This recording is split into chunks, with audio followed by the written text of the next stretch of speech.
Good evening.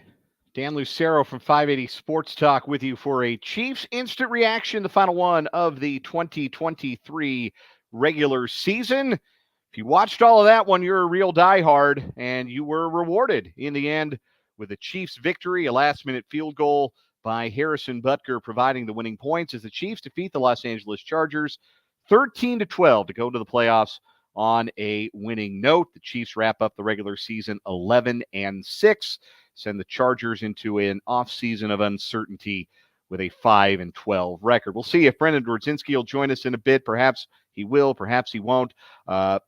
Maybe Zoe the cat will join me at some point. Who knows? We won't go too long on this one tonight, but we appreciate you tuning in. Whether you're watching us on our Twitter at 580 Sports Talk, or if you're checking this out on the YouTube stream, our YouTube channel is 580 Sports Talk. Subscribe today. You'll get all of these videos. You can watch them live and archived.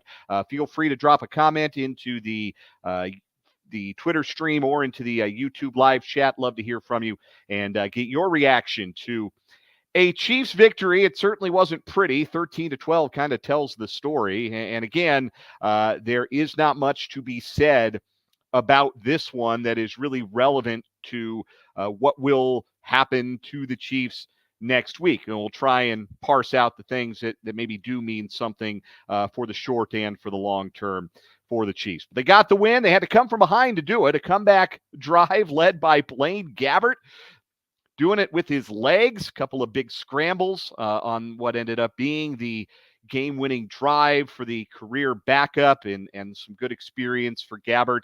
I hesitate to point out for fear of jinxing it, but I'll point it out anyhow, that the Chiefs have had to get their backup quarterback into playoff games in 2 of the last 4 seasons. And so if that occasion should arise again, certainly it will have benefited Blaine Gabbert to have gotten the time that he did today.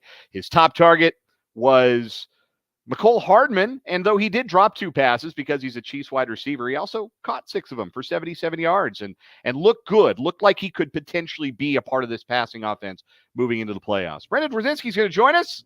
He's a happy man. His Packers are in the playoffs, but we're just kind of easing into this live stream here, Brendan, talking about, what was relevant, what wasn't, what mattered, what didn't. If there was anything that mattered from this Chiefs performance, any one thing, maybe you don't think there was anything to take away from this one, but if there was anything you saw that mattered, what was the number one bullet point for you? Yeah, I guess the number one thing, like you just touched on, is the fact that, hey, you got Mecole Hardman kind of work back into the mix, because as much as it pains me to say this out loud, you're probably going to need him to be in the mix wide receiver wise once we get into the postseason. And I know he's missed so much time. So getting him more snaps in there and getting him a chance to get reacclimated, get up to game speed, because I don't know if he's going to be anything more than a gadget guy come next weekend in the wild card round of the playoffs, but you're probably going to need something out of him. And look, all season has been trying to going to make an impact, et cetera, et cetera. You're in do or die mode now. The season is over if you don't win a game. So you've got to throw anything at the wall on the fly and see if it sticks. And maybe that ends up meaning in the second half of a game this weekend, you got to put Mecole Hardman in there. He's got to play darn near every snap offensively. So him as your top playmaker in the passing game, I guess there's something there. Other than that, though, I mean, it was cool to see Mike Edwards make a play and get a touchdown. Like, it's just hard for me to commit too much energy to, oh, well, look at this thing and break this down and break that down, when, like, Blaine Gabbert, he is not Chad Henne, okay? He is not probably 2019 Matt Moore. I think that was pretty evident throughout this game. But, I mean, so what?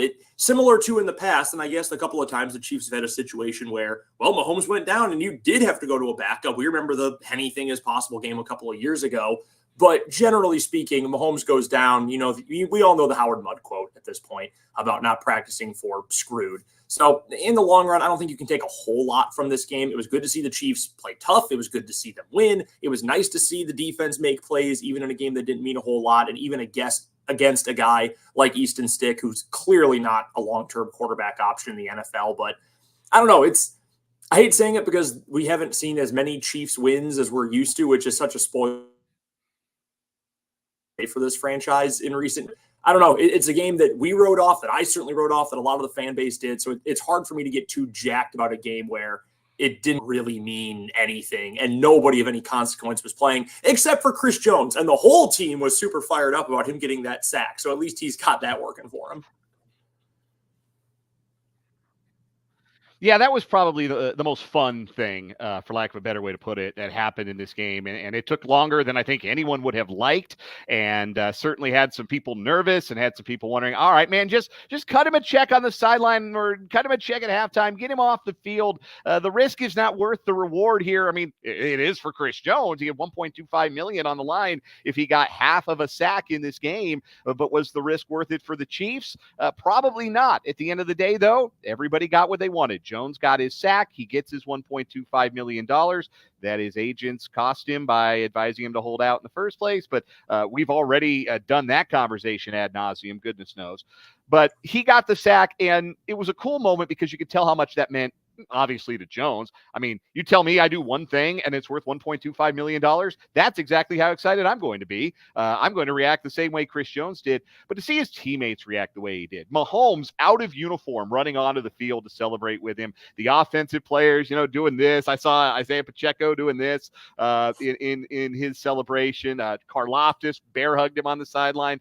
That was really cool to see. It speaks a lot to how much Jones means to the team. And I thought that was a pretty neat thing. It just shows you, again, how together this group is. And it's not a mistake, because you don't have the level of success the Chiefs have had over the years if you're not a together group, if you're not a connected group, if the success of the individual means something to the team.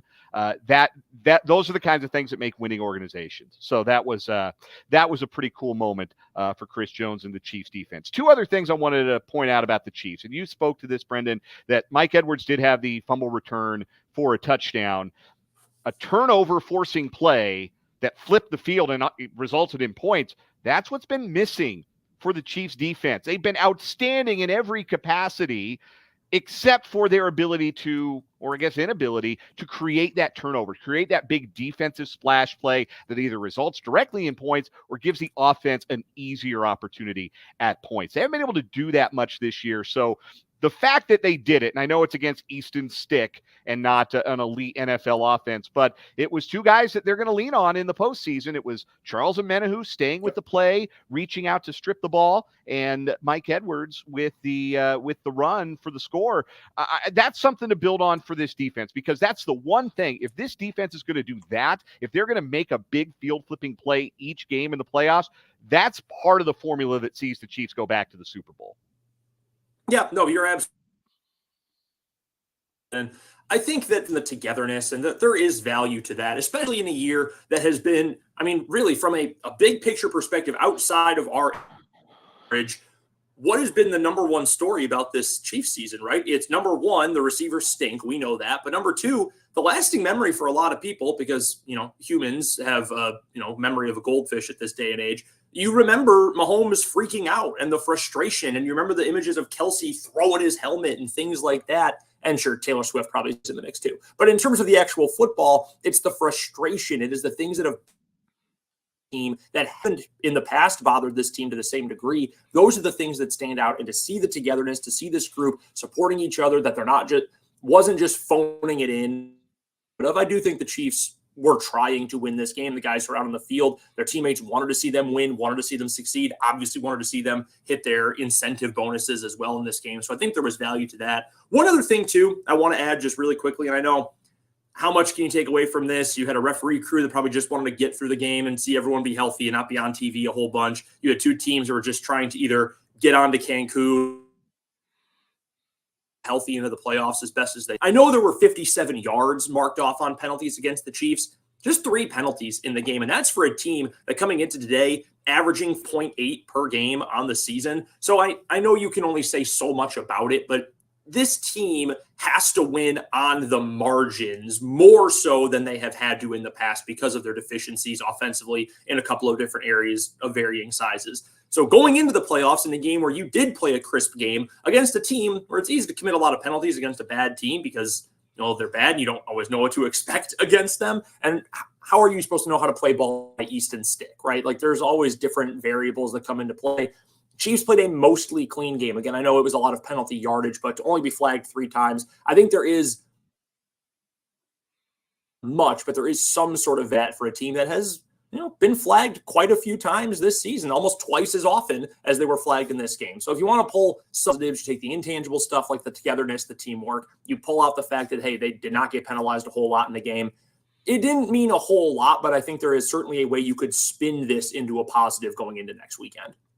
One last thing that I think is worth discussing from this one for the Chiefs. We saw a lot of guys who haven't gotten a lot of game reps on the defensive line in particular. And early in the game, certainly there was a lot of benefit from guys getting to play with Chris Jones while he was out there just wrecking shop. I mean, that was utterly dominant, give me my money, Chris Jones. And if they get that version of Chris Jones through January and February, that's another factor that can help the Chiefs make a deep AFC playoff run. But we saw Malik Herring, I thought, play really well. Had a sack, had a pass defense on the final drive. Malik Herring showed something. B.J. Thompson playing his first NFL game, I thought showed a little get off, showed the ability to get off the snap and be impactful in the pass rush. Neil Farrell has not been a particularly great trade, at least not on its surface for the Chiefs. They spent a 6th rounder in this upcoming draft to get him from the Raiders. And then he hardly played. But I thought Farrell played pretty well through the middle. There wasn't much happening through the middle. The Chargers couldn't hardly run the ball at all when they tried to run it without Easton Stick. And Farrell was part of that. And Felix Anudike-Uzomah, maybe not a huge game in the stat sheet, but he did have the one big tackle for a loss. He had some other plays where I thought he forced the action inside real well. Maybe we didn't see a huge impact in the pass rush, though there was one play when LA was down by the goal line. I think it was on their go-ahead drive in the 4th quarter where he just about had a sack. He had the leg, and Stick was able to get away. But what I saw from Felix was athleticism and understanding of his role on a play, staying home, having the quarterback on an option play. Like, he didn't bust any assignments. He didn't wash himself out of plays. He was where he was supposed to be. He was impactful in that way. And that's what they've been talking about with FAU is developing him as a player, developing his understanding of the game, because his athletic, his physical traits, they're going to show up. They're going to flash. It's just a matter of understanding what it is he's going to be tasked to do. So I thought it was an encouraging game for him and a bunch of other youngsters, lesser used guys who next year we might be seeing a lot more of on this Chiefs defensive line. Yeah, I mean, there's a lot of reason to be encouraged. And when you factor in, too, the element of this might be a very new-looking defensive line come next year because the best and most notable player on it might not be there. And I know that King Felix is playing on the edge. I know B.J. Thompson, Malik Herring, these are edge guys, not interior guys. But with a group that could, in theory, look a whole lot different last year and might need to produce in a different way because the Chiefs have become so adept at and so used to the majority of their pressure relative to other teams in the league anyway, coming from inside, coming from 95, coming from Chris Jones, that you might need to be able to do something a little bit different next year. You might need to be able to do a whole lot of different combinations. You mentioned it on 580 Sports Talk this week. Maybe for a year, Charles Omenihu, at least on obvious passing downs, maybe he's a defensive tackle or at least more of a hybrid player on the inside next year. Well, that's going to open up opportunities on the outside. Obviously, Karlaftis is going to start there, but Felix Anudike-Uzomah, B.J. Thompson, I would imagine, is going to be activated more next season. Neil Farrell, more of an inside guy. What do we have? You haven't gotten any chances. 17 games, 3 activations this year for Neil Farrell. So you still don't really know what you have. But to just see something and to see the promise that, yes, this is a project we can continue to work on. This is something that we want to continue to invest time, energy, capital into. We're going to stick with it. That's an important thing to get through in a game like this. Really to the point, I think it was you who mentioned it first too, Dan, this week during the show. Very much a preseason light game. Figuring out, are there any guys here who are going to get in the mix who might us come next week and of McCole Hardman, which I was talking about earlier. And do we have some pieces that even though they might be inactives during the playoffs, maybe they're going to be contributors come early next season? Look at in training camp. So there is value to that. This game was not completely meaningless. Now, in the grand scheme of how good of a chance do you have to win a Super Bowl? Sure. But in terms of let's see what we've gotten, these guys we've invested something in, like a first-round pick when it comes to Felix Anudike-Uzomah, yeah, there's certainly something positive you can take from that. It's a win, And it's 11-6, which looks a lot better in the record books than 10-7. It's another winning season against the AFC West, 4-2 against divisional opponents. No major injuries. Wanya Morris is going to have to clear concussion protocol, but hopefully the Chiefs will have Donovan Smith back for round one of the playoffs. Who will it be? We'll find out tonight. Miami's going to kick off against Buffalo here in about half an hour. If the Dolphins win, it's the Steelers coming to Arrowhead Stadium next week. If the Bills win, it's the Dolphins who come to Kansas City. If they tie, I think it's the Bills, actually. So there's that, too. There's that possibility. So that's a possibility, too. But more likely, it will either be Miami or Pittsburgh, a team that the Chiefs have already beat, and the team that I think anybody would say is the worst of the playoff teams in the AFC coming to Arrowhead next week. That is the short-term outlook for the Chiefs. We'll break it all down on Monday's edition of 580 Sports Talk. Brendan and I will be with you from 2 to 6. We will break this down. We will celebrate my victory over Brendan in the year-long picks contest. We will also talk about the weekend that was in college basketball, and we'll get ready for postseason football, preview the national championship game. So much. It's a jam-packed Monday show. We hope you'll join us from 2 to 6 on 580 WIBW, 580WIBW.com, or right here on this very YouTube page or Twitter stream. Until then, for Brendan, I'm Dan. Have a good night. Thanks for watching, and we'll talk to you tomorrow on 580 Sports Talk.